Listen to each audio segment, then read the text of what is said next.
Hello, Aries, Sun, Moon, Rising, and Venus signs. Kamusta kayo? Sana po'y nasa mabuti kayong kalagayan. Welcome back po sa Star Tarot. Kung bago kayo dito, welcome din kayo. Thank you sa inyong support. I truly appreciate it. God bless you all. Aries, paunang mensahe po ninyo ay 5 of Wands. Maaring merong conflict dito with someone or with a group of people, no? Aries, maaring sa trabaho yan, no? For situation or posible din naman na a family situation. Maaaring merong competition dito, disagreement, kung sa trabaho yan, position sa trabaho, pinag-aagawan, maaaring merong rivalry, yung ganon.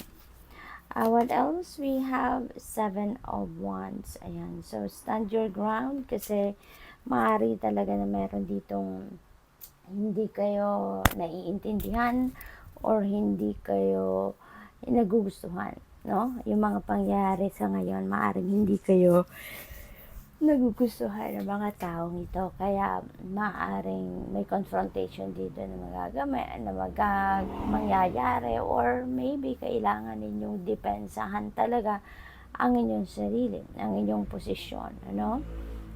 Stand your ground, stand for what you believe in, at mag-persevere lang kayo, no? Mag-persevere lang kayo, pasasaan ba at maayos din kung ano man ang hindi ninyo pagkakaintindihan with another person.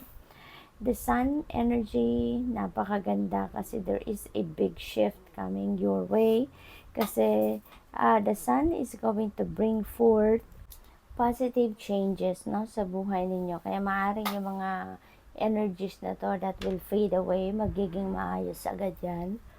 There could be reconciliation, pag-uusap ng maayos, matiwasayan, no. So meron ditong swerte na paparating sa inyo. Aries, mababalot kayo dito ng good luck and good fortune. You will succeed sa kung ano man ang mga binabalak ninyong gawin. Everything will go well. Okay? What else? We have Ace of Cups. Ayan. So, this is divine blessing na parating. There are new opportunities coming your way. At ito ay sa iba't ibang parte ng buhay ninyo. We don't know kung saan, depende sa inyong sitwasyon. Kasi yung promise din na Ace of Cups, kung ano yung kailangan ninyo, whatever it is that you need, that will be met. Yan ang ipapadala sa inyo ng universe. Kaya it could be in different areas of life. It could be in love, it could be in finances, it could be in your trabaho, it could be in any area of life, no? There could also be celebrations coming your way, dito Aries, no? Maaaring yan ay celebration ng achievements or accomplishments ninyo na makakamit sa ngayon. We have celebration. Meron talagang celebration na magaganap dito because Four of Wands is a celebratory energy. Kaya meron talaga ditong kasiyahang magaganap. This could be reunion. This could be pagkikita-kita ng pamilya at mga kaibigan. Maaaring meron dito ikakasal. Maaaring meron ditong engagement or achievement, accomplishments ninyo personal, or siguro ng inyong pamilya at gusto ninyong i-celebrate yan, no? So that's good. We have 3 of Pentacles, napakaganda kasi ang focus din ng iba sa inyo dito is education, learning, expanding your knowledge, mga ganon, mastery of your craft. Kaya napakaganda rin ito kasi ito na yung simula ng iyong pagtatagumpay, Aries. Kung ano man ang mga bagong pinag-aaralan ninyo dito or research ninyo that is going to contribute to what you are doing right now. Kung ano man ang pinagfo-focusan ninyong trabaho or proyekto or enterprise, yung expansion ng knowledge ninyo, studies ninyo, that is going to contribute big time, no? Kaya magsisimula na kayong umakyat sa ladder of success. So, good luck. And that's all I have for you for today. Thank you for watching Love and Light. Namaste. Hello Leo, Sun, Moon, Rising, and Venus signs. Kamusta kayo? Sana po nasa mabuti kayong kalagayan. Welcome back po sa Star Tarot. Kung bago kayo rito, welcome din kayo. Thank you sa inyong support. I truly appreciate it. God bless you all.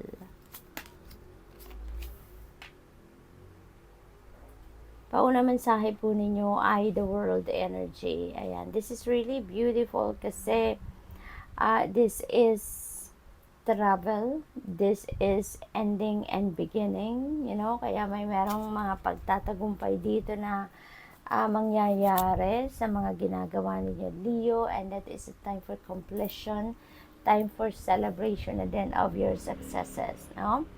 Meron na ditong pagta-travel din, no, na involved sa iba sa inyo, Leo. Maybe you are going to travel abroad, or maaaring yan ay related sa studies, sa trabaho, sa career, sa negosyo.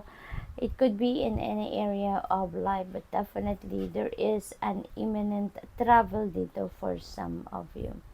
May mga bagong opportunities din na parating sa inyo, Leo, and these opportunities are opportunities na talaga namang magbubukas ito ng bagong pinto para sa mas marami pang endeavor ninyo, mas marami pang pagkakaabalahan ninyo dito, no?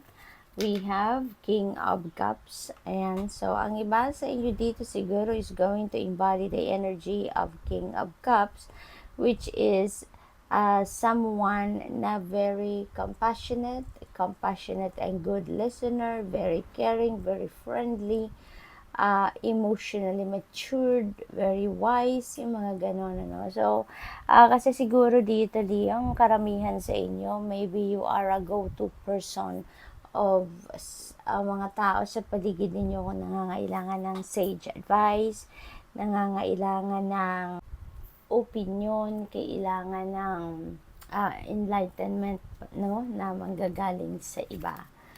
We have Page of Pentacles in reverse. Ayan. So, there could be unexpected changes dito na maaaring mangyari sa iba sa inyo dito. Mga pagbabagong hindi ninyo siguro inaasahan. Mga pagbabagong hindi ninyo na-anticipate, no? So, maaaring may mga ganong ganap dito for some of you.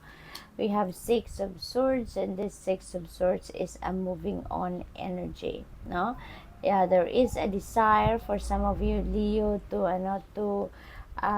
move towards a different place, towards a different path at this time. So definitely meron travel ang karamihan sa inyo dito.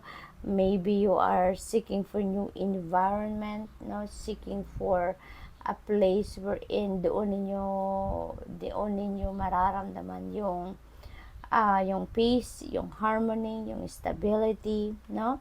Kaya you are really going to remove yourself physically, no, from whatever situation this is. Ang pinanggagalingan kasi ng iba sa inyo dito, something na, alam mo yun, hindi na kayo masaya, this is an unhealthy or toxic situation na panggagalingan ninyo dito. Kaya gustong-gusto ninyo ditong umalis na because gusto ninyong magkaroon na kayo ng maluwag, no, na pakiramdam, no, magkaroon na kayo ng harmony within yourself, peace of mind, yung ganon. What else? We have the Devil in reverse. Ayan, you are overcoming a blocked growth dito. You are ending something na hindi na to best para sa'yo, hindi na to yung tama para sa'yo, hindi na makatarungan, kumbaga, no, para sa inyo. Kaya aalis na din kayo dyan, matatapos na din yung stagnant energy, no, sa buhay niyo. You have Three of Pentacles. There are people that are willing to help you, no, sa kahit ano man ang inyong sitwasyon. Ang iba sa inyo dito is going to partner with other people or with someone.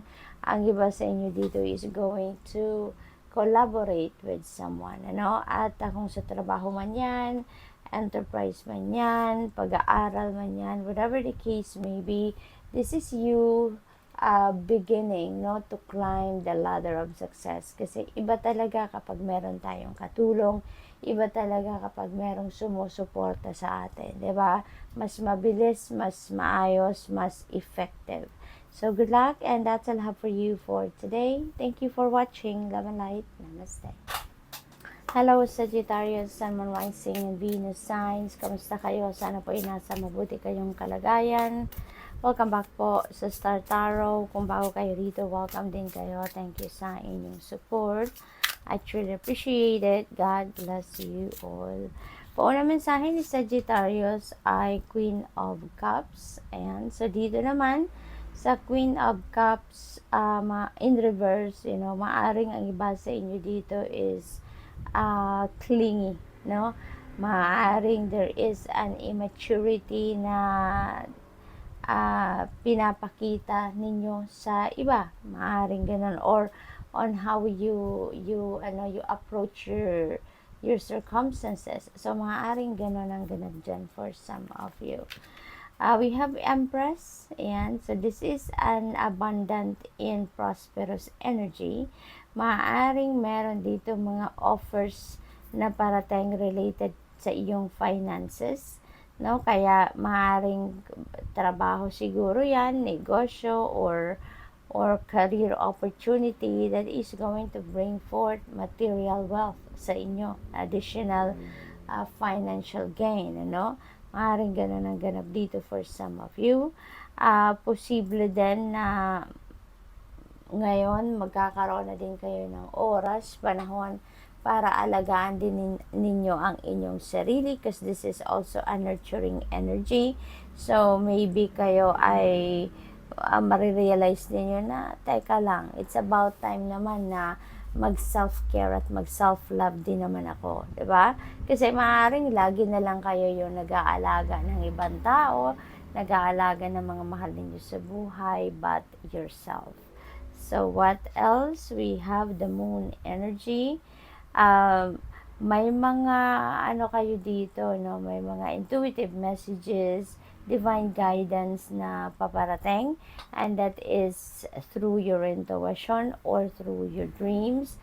May mga panaginip din kayo dito na gabayan sa inyo ng universe. Kaya importanteng titignan din ninyo, importanteng papakinggan ninyo ang iyong intuition, because that is the divine guidance para sa inyo.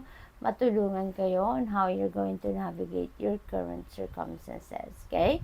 So, kaya kapag naginip din kayo, importanteng isusulat din po ninyo ang mga elemento na naaalala nyo pa sa inyong panaginip, at hanapin po ninyo, i-google po ninyo ang ibig sabihin ng mga elemento ng inyong panaginip. I-google po ninyo yan, marami na nag-explain yan sa Google po kung anong ibig sabihin ng mga elements ng ating panaginip, because that could be your reference for your future journey. We have the World. Napakaganda naman ito, Sagittarius. This is ending and beginning. This is about success. This is about completion, no, ng kung ano man ang inyong pinagkakaabalahan.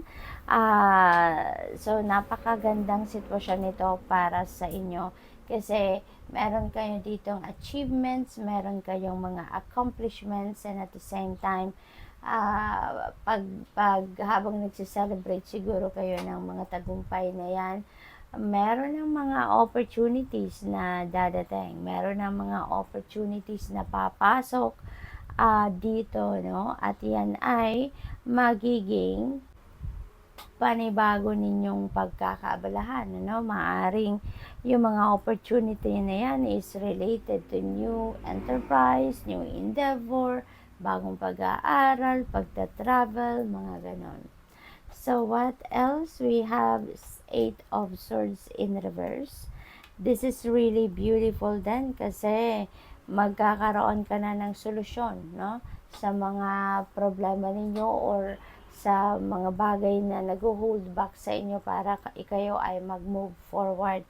Sa ngayon, you are ending your depression, ending your sadness, kasi parang you're feeling down recently, kasi feeling ninyo wala kayong power na gawin ang mga bagay na gusto ninyong gawin. Pero ngayon, masusolusyonan nyo na yan, magkakaroon na din kayo ng mental clarity.